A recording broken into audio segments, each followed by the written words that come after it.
Nous avons la grande chance aujourd'hui, après une première présentation, d'avoir avec nous David Geselson, que je vais présenter très rapidement. Vous êtes un homme de cinéma et de théâtre, vous êtes un acteur, auteur, metteur en scène. On vous a vu, beaucoup d'entre nous ici présents vous ont vu l'année dernière dans la cour d'honneur, dans La Cerisay, mise en scène par Thiago Rodriguez. Et vous êtes aussi, on l'a dit, auteur. Vous avez écrit de nombreux textes, dont en particulier En route Kadish, Dorine, Lettre non écrite, Le silence et la peur. Et vous nous proposez aujourd'hui, pour cette session du Festival d'Avignon, une nouvelle pièce, Néandertal, où on retrouve ce qui fait le fil rouge de pas mal de vos textes, semble-t-il. Et je vous cite, j'ai choisi de mettre en fiction des biographies qui avaient un impact sur l'histoire et que l'histoire impacte en retour. En particulier, En route Kadish, vous aviez montré comment l'histoire d'un homme, qui est votre grand-père, qui avait un idéal d'égalité, de vivre ensemble et de s'effondre, votre grand-père qui était un chercheur, un historien, fondateur de l'Institut de recherche sur l'histoire d'Israël. J'ai retrouvé dans un des entretiens à propos de cette pièce à l'époque une phrase de vous. Vous disiez « Je crois que ce que l'on appelle la grande histoire est faite par des individus, par des gens, et ça m'intéresse de montrer l'histoire d'individus pour raconter la grande histoire. » Alors, est-ce que vous pourriez nous raconter la fabrique de cette nouvelle histoire, celle que vous présentez aujourd'hui dans Néandertal, celle de 6 individus, des chercheurs, dont on voit la petite histoire se déployer, mais avec elle, la grande histoire s'écrire. Vous racontez que vous avez été inspiré par des biographies, en particulier des biographies de scientifiques, que ce soit Svante Pabo, Rosalind Franklin, Greg Venter, mais aussi vous avez suivi des cours de paléogénétique au Musée de l'Homme. Est-ce que vous pourriez nous raconter cette fabrique de cette petite histoire inscrite dans la grande? Merci. Avec plaisir. Bonjour à toutes et à tous.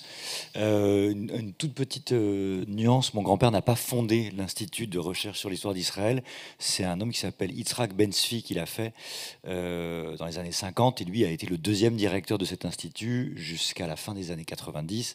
Et cet institut, lui, il a fondé une autre chose, une revue qui était très importante pour Yad Ben-Zvi, qui s'appelle la revue Cathedra, qui a accueilli les travaux de nombreux historiens. Et il n'était pas historien lui-même ni chercheur, ce qui est une hérésie par rapport au système aujourd'hui. Et voilà. Et malheureusement, cet institut aujourd'hui est devenu un organe de propagande du Likoud, ce qui n'était pas le cas à l'époque de mon grand-père. Voilà, c'était une petite précision, mais j'y tiens beaucoup, parce que je suis tout à fait plus solidaire de ce qu'est devenu cet institut, malheureusement, ces 10 dernières années. Mais bref, comment s'est fabriqué Néandertal? C'est à cause ou grâce d'une émission, à une émission que j'ai écoutée en 2018 de Jean-Claude Amezen. J'étais chez moi et Amezen racontait l'histoire d'un chercheur étrange suédois qui disait qu'on pouvait lire le passé en ramassant de la poussière dans une grotte. Et il en parlait comme d'une chose sublime. Et j'étais chez moi avec mon fils de 4 ans et j'étais en train de lui lire une BD, Maestro. Vous vous souvenez, quand on était petit, il y avait cette émission, ce dessin animé avec cet homme à barbe blanche, l'histoire de la vie. Et il y a eu toute une série de bandes dessinées qui ont été faites sur l'histoire de l'homme. Et moi, je lisais à mon fils le soir pour s'endormir les BD de l'histoire de l'homme qui partaient des météorites et qui arrivaient jusqu'à Homo sapiens. Et là, j'entends Amezen qui raconte l'histoire de ce type qui est capable de lire de l'ADN dans les grottes. Je me dis incroyable. Et je découvre qu'il y a une exposition sur Néandertal au Musée de l'Homme en 2018. Et je me dis, je vais emmener mon fils voir cette exposition. Et il s'ennuie terriblement. Ça marche pas, il est trop petit. Et la seule chose qui l'intéresse à ce moment-là, c'est d'aller à la boutique du Musée de l'Homme. Et on passe beaucoup plus de temps dans la boutique que dans l'exposition, et on cherche des livres et des pluches, et donc on prend un vieux loup, et je tombe sur ce livre de Svante Pääbo, Néandertal à la recherche des génomes perdus. Et je me dis, ce sera peut-être plus intéressant que les BD de Maestro pour essayer de raconter à mon fils un jour les histoires des origines de l'homme. Et j'achète ce livre, et alors que j'ai une terreur totale de la science, et en partie très particulièrement de la biologie, où j'ai des souvenirs très traumatiques en seconde, d'une professeure qui était extrêmement bienveillante avec moi et qui me mettait 10 vraiment par gentillesse, alors que je devais vraiment avoir 2 ou 3. Je lis le livre de Svante Pääbo, et à mesure que je le lis, je me dis c'est extraordinaire, je comprends pas une page sur 5, mais j'ai vraiment envie de savoir s'il va y arriver. Et je découvre un polar, et je découvre un roman policier, et je découvre un roman géopolitique, et je découvre un roman des origines en lisant ce livre. Et ce qui me frappe, c'est pas seulement la quête scientifique, mais c'est la quête géopolitique qui se loge et qui vient se cacher en dessous de la quête scientifique. Et puis par ailleurs, c'est aussi, parce que c'est ça qui m'intéresse dans le théâtre que j'ai fait jusqu'à aujourd'hui, il parle peu, mais suffisamment pour moi, de lui. Et je découvre que cet homme, que je ne connais pas, est à la recherche de la compréhension de nos origines, et que lui-même a été, si je le comprends bien, abandonné ou plus ou moins abandonné par son père, lui-même prix Nobel de chimie en 82. Je comprends que cet homme est obsédé, dans ce que j'en comprends, par la vérité, la probité scientifique, ne pas contaminer le laboratoire, ne pas mentir sur le résultat, faire vérifier les résultats par d'autres équipes, et que lui-même a des questions à résoudre avec le mensonge, puisque lui-même tombe amoureux de quelqu'un alors que ce quelqu'un est marié, et comment il va gérer ça. Et puis je découvre qu'il est en passe de mourir, enfin passe de mourir, en tout cas il fait une embolie pulmonaire, et cet homme qu'il a abandonné, son père, se trouve être l'homme qui le sauve, puisque son père a synthétisé les parines qu'on lui injecte pour dissoudre les caillots sanguins. Tout ça, c'est ce qu'il raconte. Et je me dis, merveilleux, je vais voler tout ça avec son consentement, j'espère. Et on passe beaucoup de temps avec mon équipe de création de la compagnie Lieu-dit à se dire, est-ce qu'on peut réussir à faire un spectacle avec ça? Et donc on a passé du temps à prendre ces petites arches narratives que je viens de vous nommer, qui ne sont pas des arches scientifiques, et on se dit, est-ce qu'on peut raconter ça, puisqu'on a le droit? Alors on a appelé les éditions des Liens qui libèrent, qui nous disent oui, vous avez le droit, et on décide de surtout pas contacter Svante, parce que je pense que voilà, on veut respecter son intimité, et on se dit, il y a sa vie à lui, mais allons voler, et, de manière, j'emploie le terme exprès, hein, allons nous inspirer d'autres gens. Alors on a écrit un homme qui s'appelle Jean-Jacques Cublin, et puis on n'a jamais réussi à se parler, et ce que je me suis dit, c'est vrai, hein, c'est pas parce que vous êtes là, on s'est dit, tiens, moi j'aimerais bien que Jean-Jacques me raconte son histoire, et heureusement vous ne m'avez pas répondu. Et j'ai découvert 2 autres biographies qui m'ont intéressé. La première, c'était celle de Rosalind Franklin, où j'ai lu la biographie de Brenda Maddox qui raconte la vie de Rosalind, et je découvre plein de croisements avec ma propre histoire. Je découvre que Rosalind Franklin est issue d'une famille de la haute bourgeoisie juive anglaise des années 20 qui a participé à la colonisation de la Palestine dans les années 20 après l'effondrement de l'Empire ottoman, et que son oncle est le responsable du mandat britannique en Palestine dans ces années-là. Et je me pose la question de quel est son rapport à ce lieu-là. C'est assez décevant. Elle est allée en Israël dans les années 40, juste après la guerre, il me semble. Et en fait, elle n'a pas trouvé ça très intéressant, elle est repartie. Mais ce qui m'a intéressé, c'était quand même le lien que sa famille avec ce lieu-là. Pas pour rien, parce que, comme vient de l'expliquer Jean-Jacques, quand je découvre en lisant le livre de Svante qu'on comprend le scénario du Moyen-Orient, que les sapiens se sont croisés avec les Néandertaliens dans ce lieu entre la Méditerranée et le Jourdain, je me dis, lieu d'où... Moi, je ne viens pas de là, je viens plutôt pas Sibérie, mais je viens plutôt de Lituanie. Ma famille vient de Lituanie, et ils ont migré en Palestine dans les années 30, mais je découvre que ce lieu, à un moment donné, a été un lieu de l'interfécondité. Et je me dis, c'est passionnant si on essayait d'en faire quelque chose. Évidemment, c'est une tricherie, parce que je comprends que l'interfécondité, elle a aussi lieu à Perpignan, il y a 35 000 ans, mais qu'on se dise qu'il y a eu une première rencontre sapiens-néandertalienne dans ces années-là, me passionne. Et l'autre chose qui nous a beaucoup intéressé, c'est de comprendre comment et quand, comme Svante le décrit, ils vont chercher des os néandertaliens dans les grottes de Vindija et Krapina en Croatie. Cette chose un peu folle de se dire que tout d'un coup, un groupe de paléogénéticiens, de paléoanthropologues vont à 100 km d'un lieu de massacre très récent et vont s'intéresser à des os d'il y a 40 000 ans avec des machines qui permettent de séquencer de l'ADN ancien. Et il se trouve, c'est une autre très grande source d'inspiration, qu'au même endroit, quelques années après que Svante soit passé, il y a une commission qui s'est montée, qui s'appelle la Commission des personnes disparues, qui a été montée après la guerre en ex-Yougoslavie, dont le travail était de faire matcher des ADN des villageois avec des corps exhumés des fosses de Srebrenica et des régions alentours. Et que ce travail de donner un nom aux morts a en fait été aussi rendu possible par les progrès de la paléogénétique et des capacités qu'avaient les généticiens à utiliser des séquenceurs qui permettaient de lire dans de l'ADN ancien. Et donc je trouvais passionnant, voilà, toute cette constellation-là me semblait intéressante parce qu'il y avait là-dedans de la science, de la géopolitique, des questions intimes.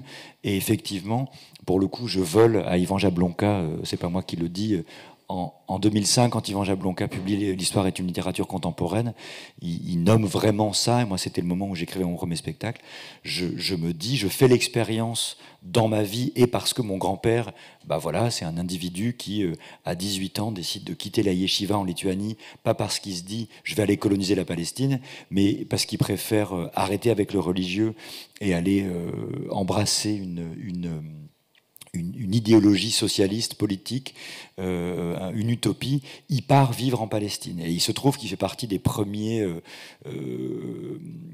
personnes qui ont construit les kibboutz dans une région qui est à côté du lac de Tibériade, et qu'il a été très engagé politiquement, très exactement à l'inverse des gouvernements israéliens successifs de ces 30 dernières années. C'était un travailliste, comme on disait. Et donc, moi, j'ai fait l'expérience que ce sont les individus qui font l'histoire. C'est d'une banalité sans nom pour vous tous, vous le savez 1000 fois mieux que moi, mais j'ai envie de l'embrasser comme créateur et comme auteur, de me dire comment ça devient de l'histoire ce qu'on fait. Ce sont évidemment les historiens qui se mettent à agencer des faits pour créer un récit. J'étais frappé par cette idée de Jablonka et de Paul Venn qui dit que l'histoire est un roman vrai. Et on parlait de ça hier, et je me suis dit, tiens, et si j'arrivais un jour... Paul Venn dit l'histoire est un roman vrai, et c'est un roman qui dit vrai sur le monde. Et je me suis dit à un moment donné dans mon travail, tiens, et si nous on essayait de faire un théâtre qui dise vrai sur le monde. Voilà, et du coup, c'est à peu près la genèse de nos projets, c'est ça. Oui, moi je suis très sensible à une des thématiques de la pièce et puis à ce que vous venez de dire, parce que c'est un sujet qui m'intéresse et qui me touche personnellement.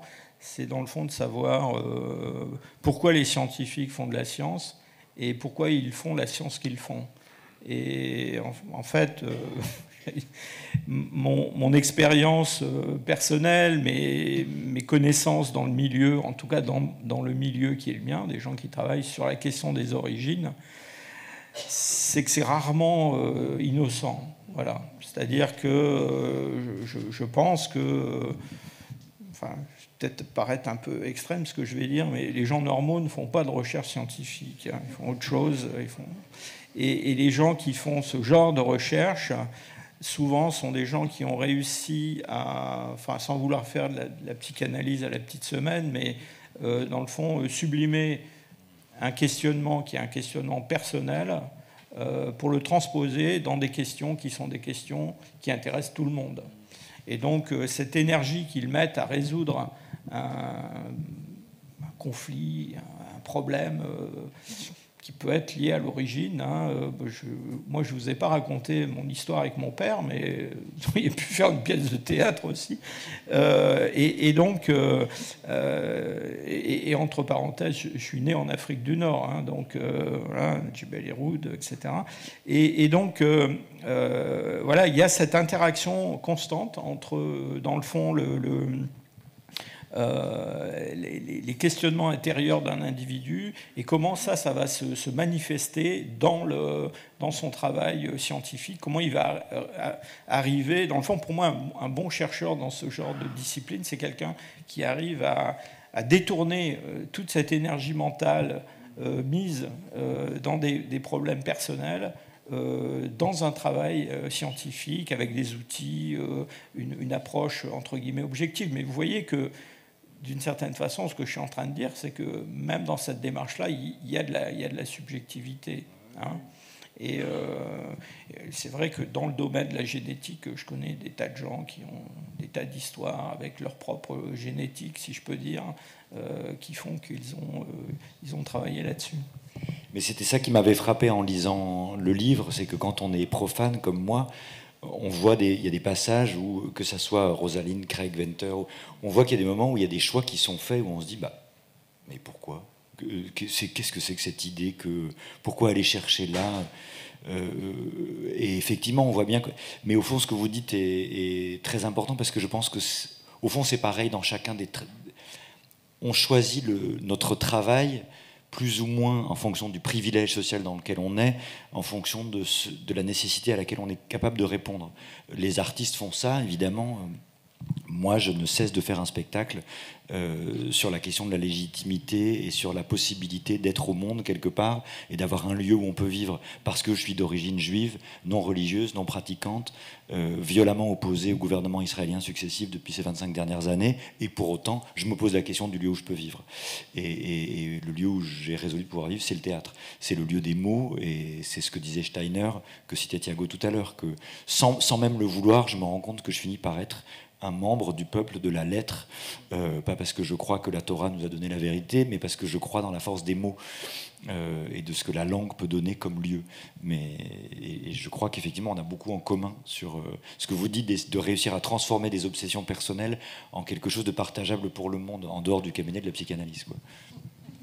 Oui, en vous écoutant, voilà, on se dit que...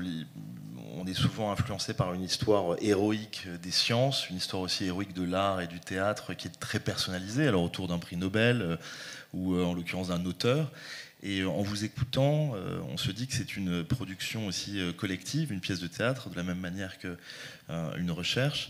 Et est-ce que vous pourriez nous expliquer comment vous avez notamment mobilisé vos interprètes, vos comédiens, à travers un processus qui est très évolutif de création, au même titre que votre sujet, l'évolution, au fond, avec 7-8 étapes avant, au fond, cette dernière version que vous nous avez proposée. Donc, à travers le processus d'improvisation, encadré par vos soins, et puis aussi la manière dont vous concevez le public comme un partenaire, et qui interviendrait aussi dans la création, finalement, voilà, au dernier moment. Alors, la première étape, c'est ce qu'on fait dans les projets qu'on a construits. Jusqu'à aujourd'hui, je prends ces arches narratives dont je vous parlais, que entre interprètes, on peut s'amuser avec la situation. Pareil, je vous donne un exemple très concret. Je me suis dit, il fallait écrire une scène de tentative de réconciliation entre le père et le fils.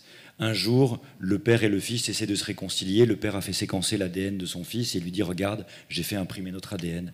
Est-ce que ça permet qu'on soit reliés ?» Et c'est une improvisation avec des enjeux facilement compréhensibles entre nous. Et puis après, je leur dis « Tiens, on va improviser la première fois qu'ils sont dans la salle blanche. » Et là, c'est pas possible. Parce qu'évidemment, on est incapable de savoir ce que c'est qu'une manipulation dans une salle blanche. Et donc, ça se fait en 2 étapes. Il y a d'abord un travail de situation. Et après, il y a un long travail de recherche. Pour le coup, pour chacun de nos projets, on fait nos études. Que j'ai pas fait d'études. Et je suis très frustré de ne pas l'avoir fait. Donc, à chacun de mes spectacles, je fais un nouveau cycle. Donc là, c'était 3 ans. Et donc, on a demandé à Evelyne Heyer, au Musée de l'Homme, et à Sophie Lafosse, ingénieure au laboratoire de paléoanthropologie, là-bas, de nous donner des cours. Et on a pris des cours de paléogénétique. On est allé étudier tout ce qu'on a pu. On a lu beaucoup. On est allé faire des manipulations. On nous a fait faire de l'extraction d'ADN de fesses de chimpanzés du Congo. C'était un projet qui était en cours à ce moment-là. Et on a essayé de comprendre concrètement ce qu'on pouvait théâtraliser de la science. Et du coup, il y a 2 étapes, effectivement. Il y a une étape où on se familiarise avec des situations, que moi je propose des cadres improvisatoires. Il y a des situations que j'écris, où je propose aux interprètes de jouer ce que je leur ai écrit, et puis ils me disent c'est nul, c'est pas intéressant, on le change. Et ensuite, il y a un processus d'étude où on baigne, on se met à l'intérieur de la vie des chercheurs. Alors il y a des moments très décevants, parce qu'on se rend compte que c'est pas se vanter qui fait de la paillasse. Probablement, ce sont les autres. Donc on s'intéresse à Élodie qui fait de la paillasse et qui est au labo, et on se demande, c'est long de faire vraiment les pipettes toute la journée, et c'est pas elle qui initie les projets. On s'intéresse à l'ingénieur qui peut pas initier les projets, qui doit répondre aux projets des autres, et On découvre au Musée de l'Homme les bureaux avec des posters de Stargate et les différentes obsessions de chacun des chercheurs. Et ça nous nourrit encore plus sur voilà, qui sont ces gens, on imagine. Et le projet fonctionne, le texte final, c'est vraiment un palimpseste. C'est-à-dire qu'il y a effectivement 7-8 couches différentes jusqu'à ce qu'on arrive à une version satisfaisante. Il y a encore 5 jours, on a écrit la dernière scène, par exemple, du spectacle. Pour ceux d'entre vous qui l'ont vu, elle a une semaine, cette scène, où on finit par expliquer ce que vient de dire Jean-Jacques, qu'on s'est croisé avec les Néandertaliens il y a plusieurs dizaines de milliers d'années. Ça, on ne l'avait pas mis, on trouvait ça trop didactique, et finalement, on l'a mis, et ça permet de relire tout le spectacle. Et effectivement, le public est un partenaire important. On considère qu'on n'est pas seul dans notre laboratoire de recherche, qui est la scène, mais qu'à un moment donné, il va falloir sortir cette œuvre au monde. Et je cite souvent Bernard Stiegler qui dit que dans l'idée de œuvre, il y a l'idée d'ouvrir, et que faire œuvre, pour nous, c'est pas seulement produire un objet, c'est donner la capacité d'ouvrir, c'est ouvrir quelque chose pour donner la capacité aux gens qui voient cette ouverture de s'en saisir et d'agir sur le monde. Et il nomme ça dans Bifurqué. Il dit que si les œuvres d'art peuvent être des œuvres d'ouverture, alors peut-être qu'on a quelque chose de possible à construire. Et du coup, le moment où nous, on ouvre cette œuvre, on l'ouvre à vous, et en fonction de comment vous réagissez, comment est-ce que vous nous impactez, et du coup, vous devenez un nouveau partenaire. Et ça compte énormément pour nous dans le processus. Donc, commence depuis la semaine dernière la deuxième phase de notre travail, qui est qu'on joue ce spectacle avec vous. Voilà. Ça fait écho à ce que vous avez, à ce que vous disiez tous les deux. Une phrase extraite de votre texte, entendue samedi, donc peut-être que ça a évolué déjà depuis, mais voilà. Je vous cite, c'est à peu près au milieu du texte. Nous ne saurons probablement jamais qui sont nos parents. Nous ne saurons peut-être pas qui sont les parents d'Adam et Ève, mais il existe des circonstances dans lesquelles il est possible de vivre. Certains appellent ça l'amour, d'autres appellent ça la recherche. Est-ce que vous voulez réagir tous les deux et on conclura avec vos réactions? C'est un vol. Enfin, c'est pas tout à fait un vol. J'étais en train de lire un texte d'Anne Dufourmentel qui, dans son essai qui s'appelle En cas d'amour, dit cette phrase que je trouve sublime, qui dit « Vivre, c'est faire une brèche à l'inespéré. Mais faites attention, vous ne vous en remettrez pas. » Et moi, j'ai eu envie de mettre dans le texte « Aimer, c'est faire une brèche à l'inespéré ». Je trouvais ça nul, donc je ne l'ai pas mis. Et je me suis dit que finalement, faire une brèche à l'inespéré, c'est ça, probablement aimer, et la recherche. Et j'ai trouvé que si on se disait que faire une brèche à l'inespéré, à l'inattendu, c'était quelque chose qui pouvait avoir trait et à la recherche scientifique et à la possibilité d'aimer, il y avait quelque chose qui rendait très actif. C'est-à-dire que dans la recherche, on est mu par un désir, mais le problème, c'est qu'il y a l'autre. Et l'autre, on ne sait pas ce qui va nous opposer comme réalité. L'autre, ça peut être un crâne, un fémur, un ADN qui ne se révèle pas. L'autre, ça peut être un partenaire. Et en amour, c'est la même chose. On peut avoir envie d'aller vers cet autre, mais c'est parce qu'on a un désir de rencontre, qu'on a le désir d'accepter, ou en tout cas de dialoguer avec l'autre, que de l'inespéré peut avoir lieu. Et je me disais qu'il y avait quelque chose de beau là-dedans, dans cette idée que... l'inespéré peut être soit la recherche, soit l'amour, soit les deux. Dans l'amour et dans la quête du chercheur, je pense que ce qui est commun, c'est ce qui est de l'ordre de la révélation. C'est-à-dire que c'est une forme de connaissance immédiate, une forme de... voilà. Je pense qu'il y a une grande... Enfin, je parle pour moi, mais il y a une grande excitation, je ne sais pas si c'est le bon mot, mais l'accès à une connaissance qui est une connaissance, au moins pour un petit moment, exclusive de quelque chose que les autres vont connaître plus tard. Mais il y a un moment où il y a une part du réel qui s'ouvre pour soi-même. Et cette ouverture, c'est quelque chose qu'on a cherché, qu'on auquel on a travaillé très très longtemps. Et c'est vrai que c'est une source enfin, le mot satisfaction paraît assez petit par rapport à ça, mais voilà, c'est une source d'exaltation en fait. Et dans l'amour, il y a quelque chose évidemment de cet ordre-là, c'est-à-dire la notion de fausse peut-être, mais en tout cas d'avoir accès à une connaissance profonde de quelqu'un d'autre. Donc voilà, connaître une femme, comme il est dit dans la Bible. Oui, moi j'aime bien aussi l'idée de reconnaissance. J'ai appelé ma compagnie lieu-dit parce que j'aime bien l'étymologie des mots et que je cherchais d'où ça venait le mot lieu-dit. J'ai découvert que lieu-dit, c'est l'idée qu'on nomme quelque chose qui est invisible quelque part. Le lieu-dit du bout du monde. Vous allez au bord de la falaise et ça s'appelle le lieu-dit du bout du monde parce qu'on a l'impression d'être au bout du monde. Mais on nomme quelque chose qui n'existe pas. On nomme de l'invisible. Et en nommant de l'invisible, on crée de la reconnaissance. On peut reconnaître ce lieu. Et dans reconnaissance, il y a l'idée de faire l'expérience de quelque chose qu'on a déjà vécu dans son passé et dont on ressent le goût. Et j'ai l'impression que quand on reconnaît quelqu'un, c'est qu'on fait l'expérience d'une chose un peu mystérieuse, d'un sentiment déjà éprouvé dans son passé, et on se dit ah, je la reconnais, je le reconnais comme... voilà, il y a quelque chose qui s'aimante là, et j'aime bien cette idée de reconnaissance. Bon, et à cette question très, très actuelle de ces usages politiques et sociaux de la génomique, David Gelson et puis peut-être Jean-Jacques Hublin pour conclure avec Jean-Jacques Hublin. Oui, je pense que une chose que Patrick Guéry a expliqué, je pense qui est vraiment très très importante, c'est cette notion d'intégration de différents champs disciplinaires pour l'interprétation du passé. Et malheureusement, la description un peu caricaturale qu'il a faite de certaines publications en génétique ou en paléogénétique est exact. Oui, c'est ça, vous la confirmez. C'est-à-dire que, bon, oui, vous savez, quand l'archéo et la paléogénétique commencent à se développer, il y a eu une ruée vers l'os. Les généticiens sont précipités partout dans les musées en disant « nous, on veut un petit bout de tout ». D'ailleurs, avec parfois des problèmes même de destruction de matériel. Et dans le fond, voilà, une fois que tout ça a été emmagasiné, des équipes se sont mises au travail. Alors, il y a un côté industriel dans le travail de la paléogénétique, c'est-à-dire que ça demande beaucoup de moyens, des gens qui conçoivent les projets, des ingénieurs, des techniciens. Donc on se retrouve avec un article avec 40 co-auteurs.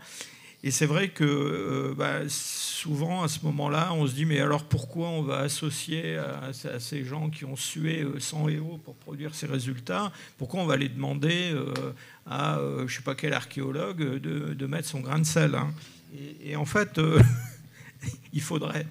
Oui, parce que Patrick Guéry, ce que vous dites aussi, c'est cette prédominance depuis l'arrivée de cet usage de l'ADN en particulier, cette prédominance des sciences dites dures sur les sciences dites humaines, c'est-à-dire l'anthropologie, l'histoire, la géographie, etc., la sociologie, bien évidemment, qui sont pourtant là pour compléter ces données de la science dure et que parfois on finit par négliger, c'est cela? On les met de côté?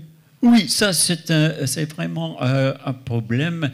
Mais ça devrait pas être un problème approfondi parce que nous voulons comprendre le passé et il a des moyens de le faire.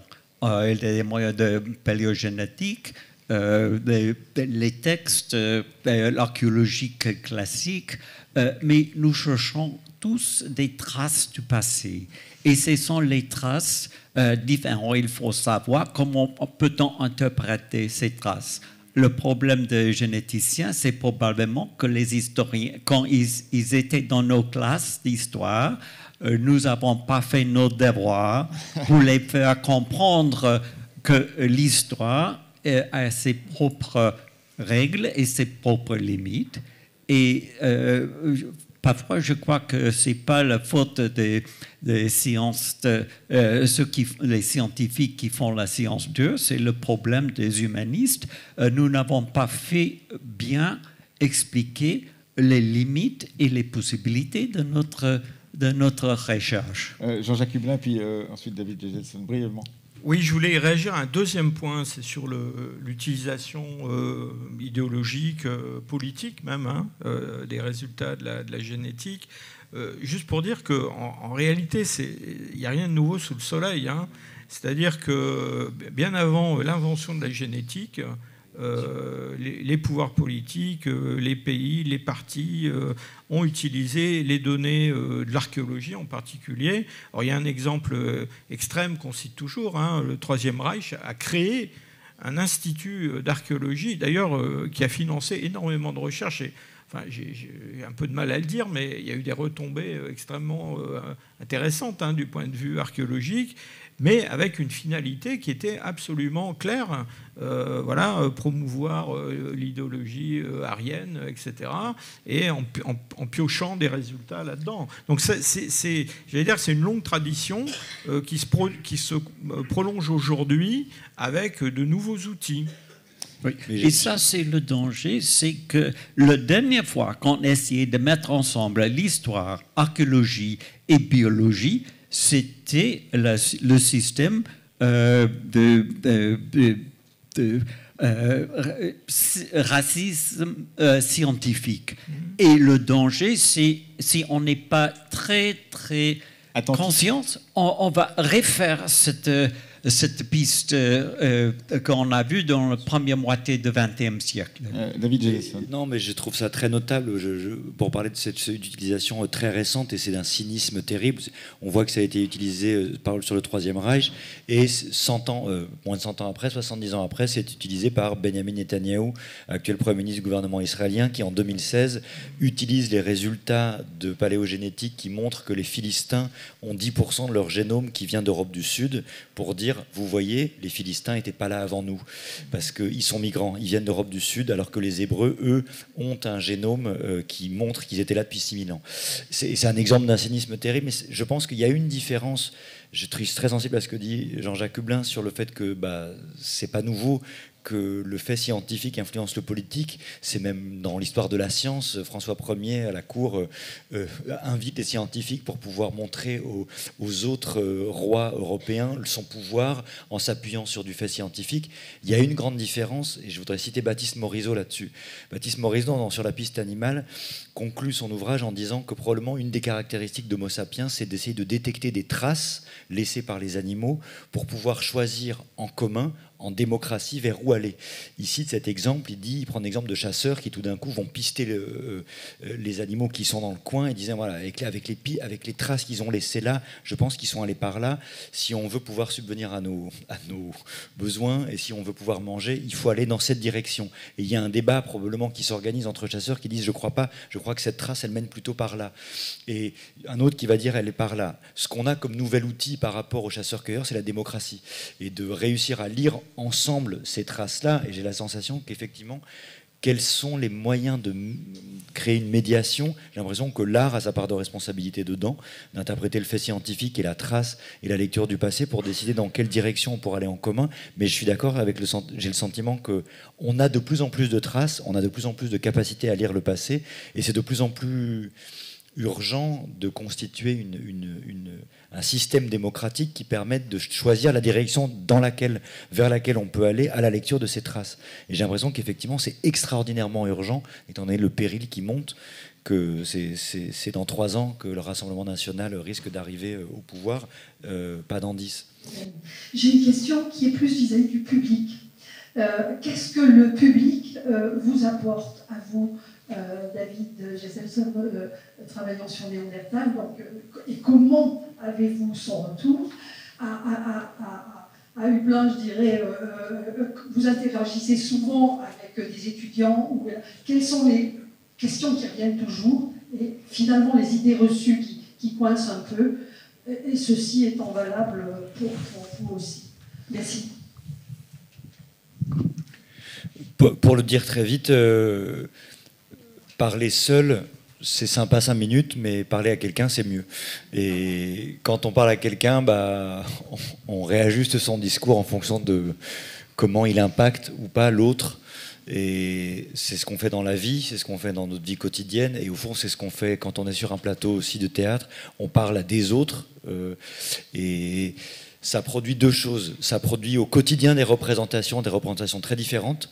Les réactions des publics sont jamais les mêmes, et puis les retours qu'on a quand on peut parler avec les gens après, effectivement, ça infirme ou confirme ce qu'on a envie de faire.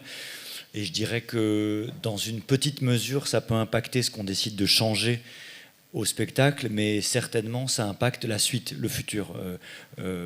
Pour le dire très simplement, on ne va pas bouleverser une scène parce que 18 personnes sur 250 nous ont dit « j'aime pas ». Mais par contre, on va réfléchir à cette problématique pour la suite, pour le dire très très vite. Jean-Jacques Hublin, Patrick Guéry.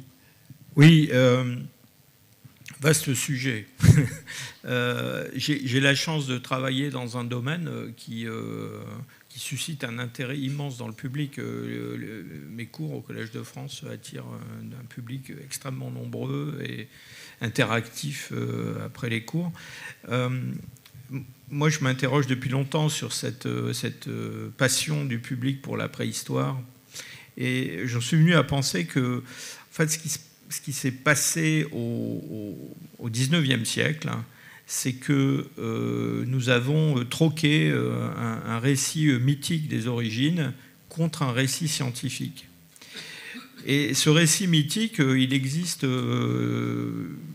dans tous les peuples connus du passé ou même du présent. Donc toutes les cultures, toutes les sociétés ont eu un mythe d'origine, qui était un mythe généralement avec une histoire linéaire, c'est-à-dire un point d'origine et puis des événements qui amenaient au présent. Et dans cette substitution entre un mythe d'origine, qui était le mythe biblique, et puis le récit scientifique qu'on peut faire aujourd'hui de la préhistoire, eh bien, je pense que la discipline a gardé une dimension mythologique. C'est-à-dire que quand on parle au public de l'homme de Néandertal ou de l'évolution de l'homme, eh bien, en fait, on joue avec deux cordes différentes. Il y a la corde scientifique, si je peux dire, mais il y a la corde mythologique. Et d'ailleurs, ce qui explique qu'on peut, enfin, je ne citerai pas de nom, mais parfois se laisser aller un peu à raconter des fadaises, parce que c'est assez facile de jouer sur la corde mythologique, et elle résonne très très facilement, cette corde-là. Et donc il faut toujours se battre contre cette tendance, et en particulier ce qui a été évoqué à l'instant, c'est-à-dire le fait que la réalité du passé, ça n'est pas une réalité linéaire. Ce que je vous ai montré, ma première diapositive, c'est que l'évolution humaine, ça n'est pas une autoroute qui va d'une espèce d'homme-singe jusqu'à un homo sapiens beau, grand et intelligent. C'est un buissonnement de formes qui, chacune, ont eu leur part d'humanité et leur destinée propre. Et en fait, je m'évertue à faire passer ce message-là qui, évidemment, ne résonne pas forcément dans le champ mythologique. Jusqu'au jour où le buissonnement dont vous parlez les uns et les autres deviendra aussi une figure qu'on considérera comme une figure dépassée, parce que la science sera peut-être allée un peu plus loin. Oui. Patrick Guéry.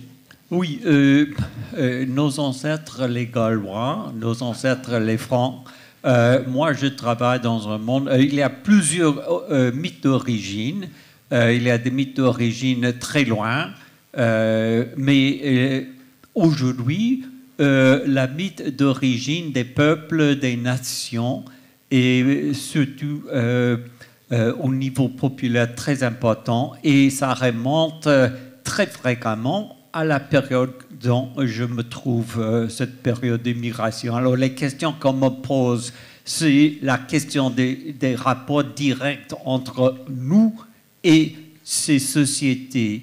Et c'est dangereux. Et puis, en plus, il y a maintenant, surtout aux États-Unis, mais peut-être ici en Europe, la folie de génétique. Tout le monde veut faire sa propre généalogie. On peut envoyer pour une centaine d'euros, on peut avoir sa généalogie.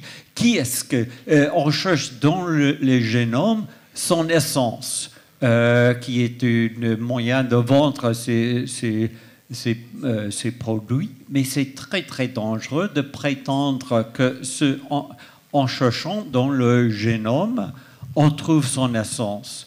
Et le problème, c'est que cette essence se trouve très fréquemment au Moyen-Âge. Dans le Proche-Orient, oui, Netanyahou a dit « Ah bon, les Palestiniens sont des Philistines, ils ne sont pas ici. » Mais attention, les Palestiniens disent « Ah oui, les Juifs, les Ashkénazes, ils sont des Européens. Ils n'ont rien fait avec, biologiquement avec les Hébreux du passé. » Alors, on joue les deux à la fois. Poutine a fait un discours publié en anglais quelques mois avant l'invasion, où il présentait les Russes, un peuple, une religion, les origines mythiques, mais les Ukrainiens pouvaient aussi jouer le même jeu. Ah non, nous sommes, depuis le commencement, nous n'avons rien fait avec ces types de Moscou. Alors c'est très dangereux, on joue avec des origines fin d'Antiquité, et moi je combats toute ma vie contre cette facile la recherche sur les origines dans mon période. Une autre question? Oui. Bonjour.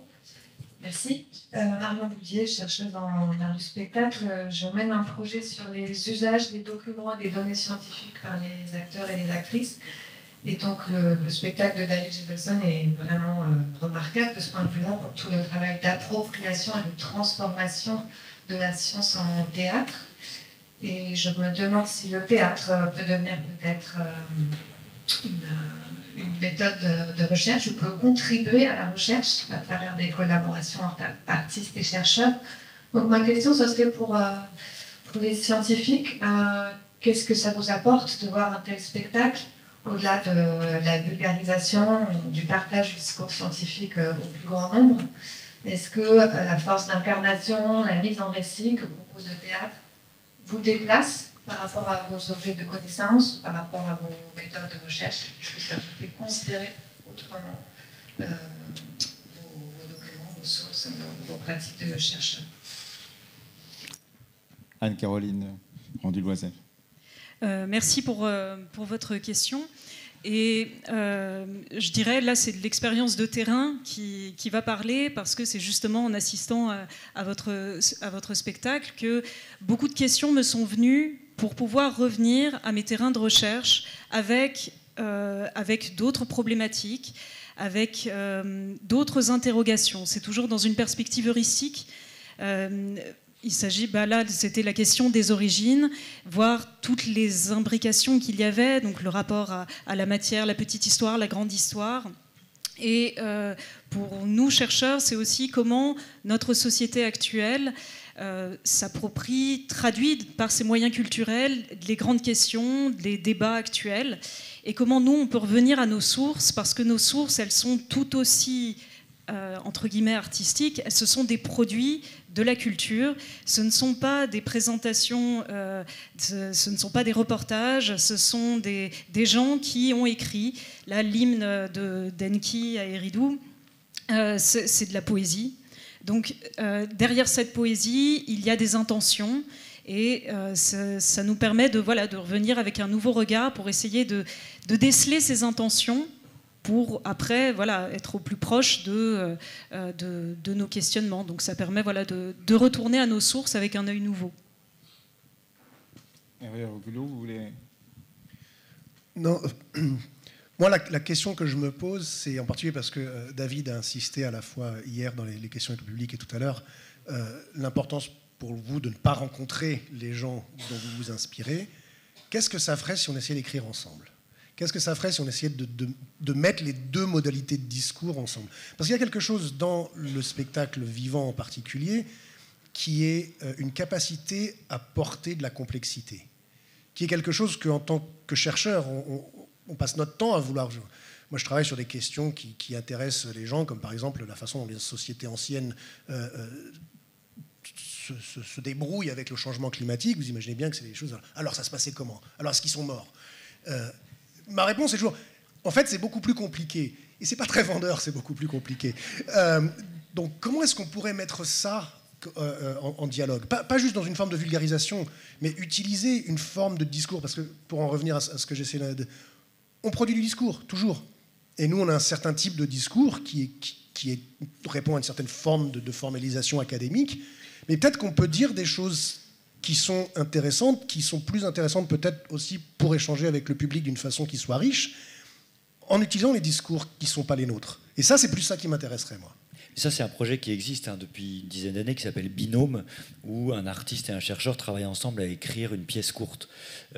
Moi, quand je disais tout à l'heure, je ne veux pas vous rencontrer, je veux absolument rencontrer les chercheurs. C'est que j'ai très peur de rencontrer les gens dont je m'inspire pour faire l'histoire, parce que sinon, on va s'influencer négativement. Ils vont me dire non, ça tu le dis pas, ça tu le dis, j'ai plutôt vécu ça. N'interprète pas ce que j'ai écrit de cette manière-là. C'est plutôt ça que je disais. C'est pour ça que je voulais pas rencontrer Svante, parce que je pense que ça aurait été une erreur. Il aurait eu le sentiment qu'un biographe sorti de nulle part veut raconter sa vie, alors que lui, il a mis 5 lignes. C'était plutôt ça que je dis. Non, rencontrer les gens qui font la recherche. Moi, c'est en rencontrant Evelyne Heyer et Sophie Lafosse que j'ai écrit les personnages. Je rencontre Sophie Lafosse, ingénieure au laboratoire dans la salle blanche du Musée de l'Homme, qui nous fait visiter la salle blanche, et elle n'est pas au courant, mais j'ai volé des choses qu'elle m'a dites de sa manière de faire, et de comment est-ce qu'on s'habille dans la salle blanche, et comment est-ce qu'on fait gaffe avec la contamination. Je l'ai pris grâce à une rencontre. Mais oui, effectivement, je pense qu'il y a une vraie chose. Moi, ce qui me frappe énormément dans ce que je pense qu'on a en commun et qu'on a intérêt à travailler, c'est ce dont on parle depuis tout à l'heure, au fond. C'est comment est-ce qu'on établit quelque chose qui est une nouvelle mythologie, et qui est une nouvelle forme de vérité jusqu'à preuve du contraire. Parce qu'au fond, nous aussi, on agence quand on s'inspire de matière documentaire, je suis très frappé par ce que vous disiez. Moi, Wengrow et Graber, par exemple, j'étais passionné par ce livre. Je suis très heureux d'avoir un contradicteur qui me permet de réaliser qu'en fait, c'est une vérité jusqu'à preuve du contraire. Et ça me passionne de me dire, comment on en discute. Mais à nouveau, dans ce que vous dites, je me dis, mais c'est jusqu'à preuve du contraire, dans le fond. Et je trouve que c'est ça qui est passionnant. Je trouve que cette complexité-là, elle est très puissante, et que la méthode scientifique, elle est extraordinaire à cet endroit-là, de dire on émet une vérité jusqu'à preuve du contraire. Ça ne veut pas dire que cette vérité n'existe pas. Ça veut dire qu'on fait confiance au temps. Et je trouve que ça, c'est quelque chose qui est éminemment théâtral aussi. On émet un point de vue sur le monde. Est-ce qu'il est vrai, est-ce qu'il est vrai pour ceux qui l'émettent à un moment donné, pour ceux qui le reçoivent, mais on est toujours le ringard de quelqu'un, on est toujours le mensonge de quelqu'un. Bon, sauf que pour l'instant, l'électricité, on n'a pas réussi à prouver que ça n'existait pas. Et donc je trouve que il y a une chose qui est très vibratoire, je trouve, entre le fait scientifique et le fait du discours théâtral. Moi, je trouve que la complexité, c'est ça qui fait les bons spectacles. C'est ça qui fait les beaux. Alors, il faut réussir à vulgariser la complexité, et je trouve qu'effectivement on a plein de choses en commun, parce qu'il n'y a rien de plus ennuyeux que la simplicité. Rien n'est simple. Je veux dire, l'eau c'est pas simple, l'air n'est pas simple. Enfin, je trouve que l'idée de simplicité, elle est pas très passionnante, je crois. C'était 2 volumes de cet excellent dessinateur et croqueur de la vie française qui était Sampé. L'un s'appelait Rien n'est simple et le deuxième s'appelait Tout se complique. Merci beaucoup, c'est passionnant, c'est nourrissant. On attend vos rencontres chaque année et c'est un vrai bonheur. Ce que j'entends depuis ce matin, ça m'évoque Philippe Descola, l'intériorité commune. L'intériorité mène à la subjectivité commune. Et quelque part, cette idée de la résonance et du fait que quand on parle à un public, quelque part, on parle à quelque chose qu'on a en commun. Et du coup, ce truc commun, c'est aussi la définition de l'innovation, telle que des chercheurs comme Miguel Aubry l'ont définie, à savoir que la création, quand elle reste dans son garage, elle parle à personne, et qu'elle devient une innovation parce qu'elle parle à des gens. C'est donc le public qui rend la création innovante. Du coup, ça me fait penser que, en fait, ce travail ensemble, ce travail commun que vous évoquez, que vous appelez de vos voeux, nous l'avons déjà. C'est le monde dans lequel on vit. Du coup, notre art de vivre, notre art d'habiter nous-mêmes la société aujourd'hui, et bien tout ça, en fait, comment on fait que tout ce qu'on partage maintenant sort de cette salle et investit la sphère sociale, politique, économique. Moi, j'ai le sentiment que ça a lieu très très fort. Jean-Jacques disait tout à l'heure, moi j'ai fait partie des centaines de milliers de personnes qui ont regardé les cours au Collège de France depuis 2 ans et demi, parce qu'il y a une médiatisation rendue possible. J'ai l'impression que ce genre d'événement, c'est vraiment ça qu'on fait, c'est ça qui est rendu possible. Et je crois que c'est ça qu'il faut défendre très très très très fort. Moi j'ai le sentiment très aigu et très profond que ce qui fait que ça est possible, c'est le service public. C'est le fait que tout ça là, c'est pas des produits qu'on va vendre à des gens. Là, en fait, on produit de la pensée qu'on partage à des gens et ça ne va pas nous rapporter d'argent. Aucun d'entre nous n'est payé pour être là aujourd'hui, je crois. Ou en tout cas très peu. Mais ce que je veux dire, c'est qu'à la fin de cette rencontre, on ne va pas vendre nos livres. Et je crois que c'est possible parce qu'on est dans des rencontres qui sont organisées par l'Agence nationale de recherche, qui est un lieu qui est financé par l'État. Et qu'on est dans le Festival d'Avignon, qui est un lieu financé par l'État, aussi par des mécènes, parce qu'il y a eu des problèmes d'argent cette année, et c'est un problème grave. Mais je pense que la médiatisation de ces pensées, de cette complexité-là, elle est inféodée à l'argent public, parce que je crois très fort. Alors, il y a beaucoup d'argent dans d'autres lieux, il y a plus d'argent à Max Planck, à Berkeley et à Princeton, et c'est de l'argent privé, certes, mais je crois qu'on a une liberté générée par le fait qu'on est dans un service public qu'il faut défendre de manière extrêmement active. Voilà. Oui, Patrick Guéry qui... Mais n'oubliez pas que l'argent public vient des impôts du peuple. C'est pas un fonds qui existe en art. Et on a une obligation envers un grand public parce que c'est le public qui paye nos salaires comme scientifiques, universitaires, chercheurs. Mais il faut attention, on n'est pas obligé de donner au public ce qu'ils veulent. Il faut donner ce dont ils ont besoin, même s'ils ne voulaient pas l'avoir.